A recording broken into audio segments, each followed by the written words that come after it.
Good afternoon. This is my episode 1 of my vlog. I've been trying to do a vlog or a podcast or something for a while now, and I never got to it, man.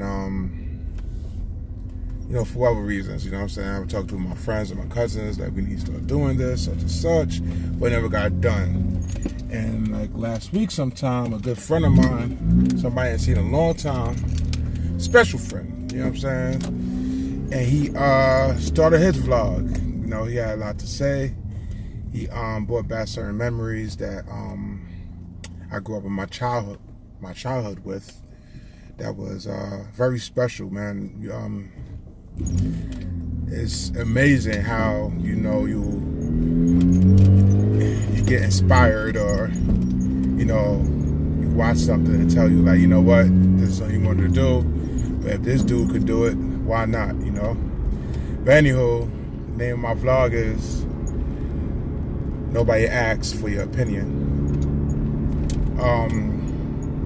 And it's gonna be various things that I'm gonna place my opinion on and moving forward. So on my first episode 1, which is this, I'm basically going to give you a little backstory of who I am.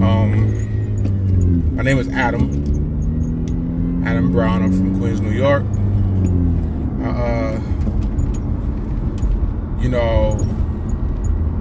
I've been through a lot of stuff in my life as a young child and all kinds of things, and been through a lot of things, but I'm still here, but I always try to do better. I always try to do better for myself, and encourage people to do better as well.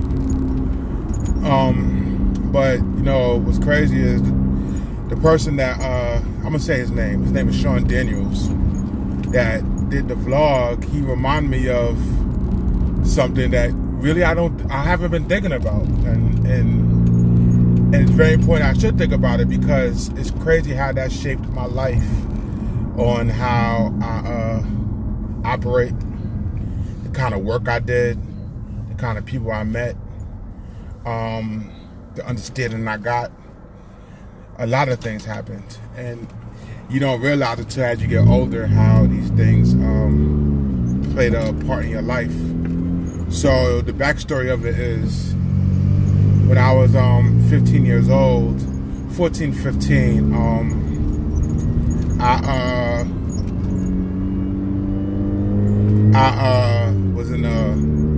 I got sick, and this is like 2000, 2001, 99, 2000, stuff like that, and didn't know what was really wrong with me. I just know I felt like I had a flu or something like that. I was hanging with some friends, and we was playing Dreamcast and such, smoking on some weed and stuff like that, and I remember going to a store, and I went to the store.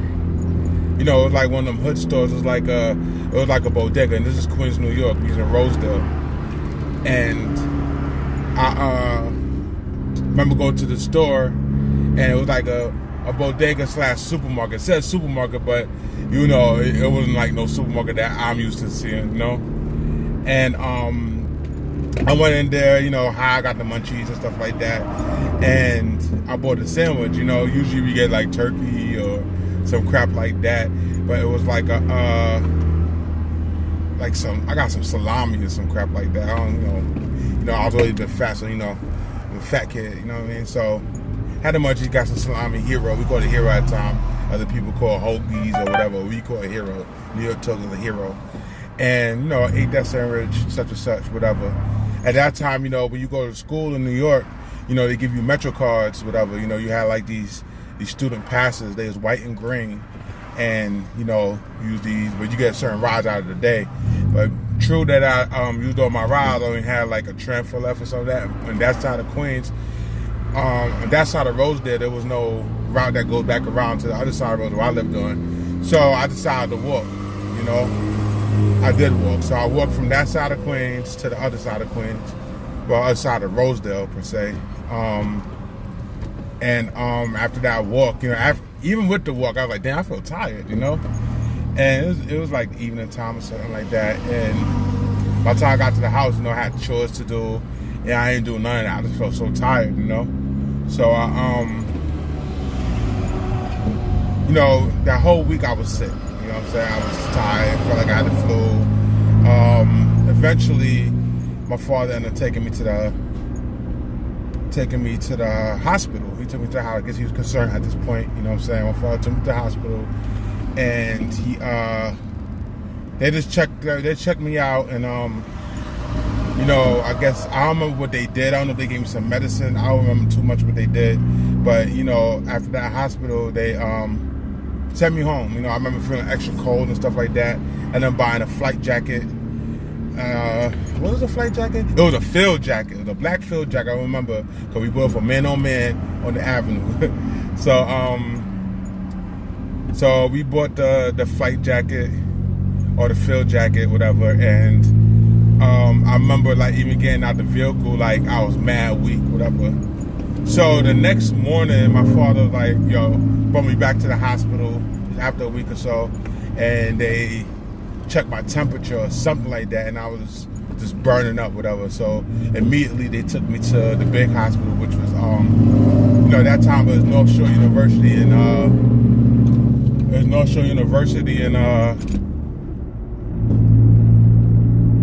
off Queens Boulevard. I don't know if it's still called the same thing, but they brought me to the big hospital in Manhasset, which was the big hospital. And they took me there. And you know what's funny? When I got there, I didn't remember much after that. I remember the ambulance ride because they just transferred me from. I never went back home. From there, I went straight from that hospital into an ambulance to the big hospital. And vividly do I remember exactly what happened. So while I was going through that, I was really sick. I kind of went through I almost about to die pretty much. They said that I had meningitis, but they couldn't determine the diagnosis, so they didn't really know. They didn't know if I had the West Nile, because that time the West Nile was big, and this and that. I walked through, whatever, but I don't remember getting bit by nothing, you know what I'm saying? So I just didn't know. But they said I had meningitis, and whatever bacteria that was, I probably ate from the sandwich or anything like that, whatever happened, it was eating up my blood and this crap, and I'm O positive. So these are stories I got after the fact that, my father said I had to get all these blood transfusions and shit like that. But, moving forward, because they couldn't find out what was going on with me, they put me in an induced coma. So I was in an induced coma for 8 weeks, you know what I'm saying? And after the 8 weeks or so, I ended up waking up, Now through that time, through the stories that I got, mind you, it feel like I'm taking a nap, you know what I'm saying? It didn't feel like I was doing it, it felt like I was just sleeping. It didn't feel like nothing. Of course I woke up in little parts, you know what I'm saying? I remember seeing my auntie who passed away, Aunt Daphne, God bless her soul, whatever. But she used to be around there with a guitar. I just remember the guitar. She used to play the guitar, whatever, such and such. She used to be like, she sat with me there a lot, But I wouldn't know that because I definitely wasn't conscious, So I went through this ordeal. So I ended up waking up. 8 weeks later. I don't remember the exact date, but I do remember me not be able. I couldn't move. I couldn't move. I was hoarse because they had all these tubes in my mouth and all this stuff like that, and I couldn't really. I couldn't do much. I couldn't do nothing. When I woke up, I'm pretty sure I cried because I was like, "Damn, what the hell's going on with me?" Because I remembered everything, but I didn't know what the hell just happened to me. So I was hungry as hell. I remember that. I don't know who was in the hospital with me, but somebody was there with me. It could have been my aunt. It could have been my aunt that was with me. And you know, my pops came, and they got me some food. I think I got like a fish sandwich from McDonald's or something like that. And I took like 2 bites and I was full. I couldn't eat that shit. You know what I mean? It was crazy. But anywho,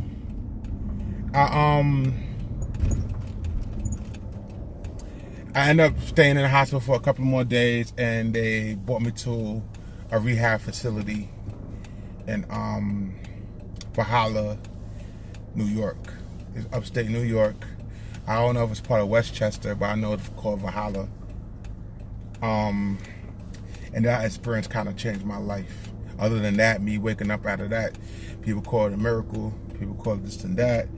To me, I always tell people that if my pops didn't take me to that particular hospital, if he would have took me to Jamaica Hospital or Mary Immaculate at the time, which is 2 horrible hospitals. You want to take nobody there. Your loved ones there. They ain't gonna you ain't gonna get the best care. But I ended up going to this place called Blasdale in Valhalla, Blasdale Children's Hospital. That's where I spent the next, I want to say 2 years of my life, or 2-3 years. About 2 years of my life. And I met all kinds of people. Sean Daniels was one of them. Always a smart dude. We actually shared the same room.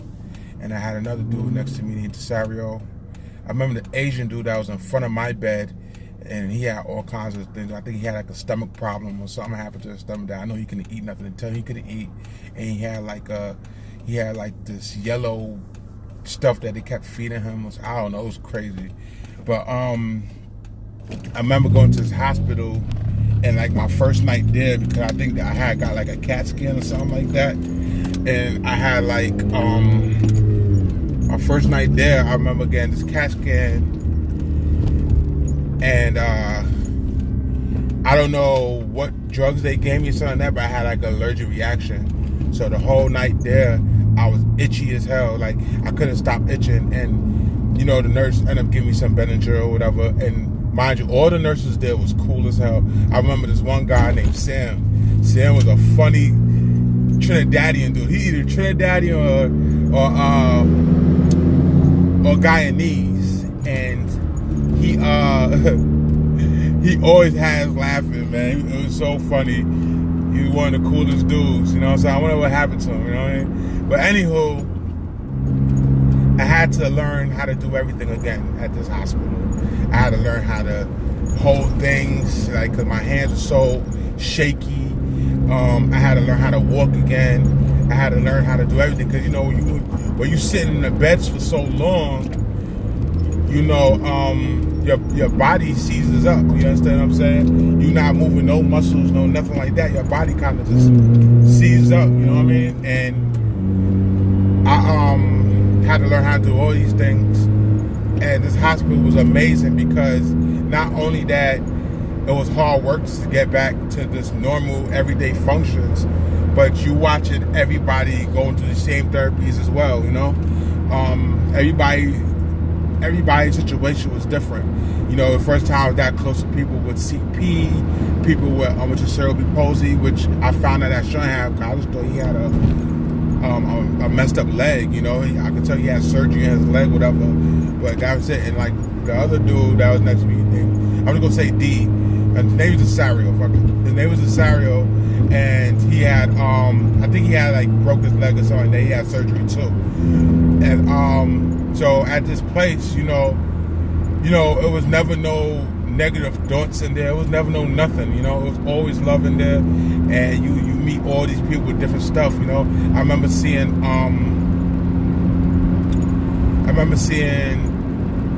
matter of fact, the next room next to mine's was, I forgot her name. I think her name was Ursula. And, you know, they had pictures around her bed and stuff like that. And I think she was in like a car accident, really bad car accident. And she was a vegetable. Like she didn't respond to nobody, but she was alive, you know. It was crazy, you know. And you look back at these things, you'll understand how grateful we are for just to be living. You understand what I'm saying? And I watch people who had all kinds of illnesses. People had lupus.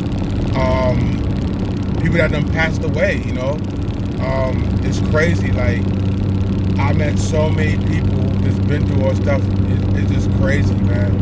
And I didn't realize how it shaped my life, because after I recovered from that, even I became an outpatient and I was able to go home and still go back, you know what I'm saying?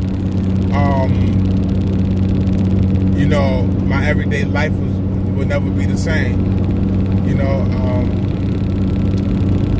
and it's crazy because I ended up working in the developmental field for a majority of my life after that. I no longer do it, but I think that's how the universe set it up for me.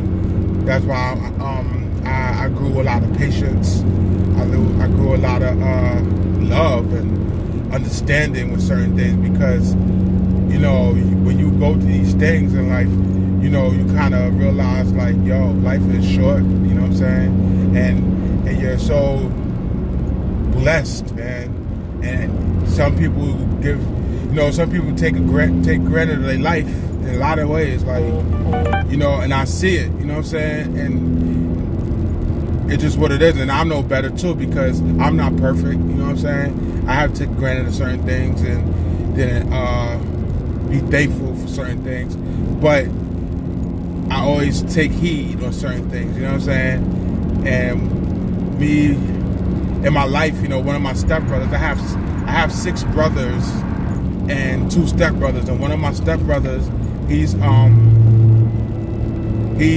not severely autistic, but he's autistic to the point that he's nonverbal. You can say a certain amount of words, and when he's frustrated, he don't know how to tell somebody what's going on with him, so he will self-harm himself and things like that. And I grew up seeing these things, and I have an uncle who's also very high function, but he has other issues, per se, mentally, you understand? Like, he's schizo and all kinds of stuff. And I think he's diagnosed with like 7 diagnoses, you know what I'm saying?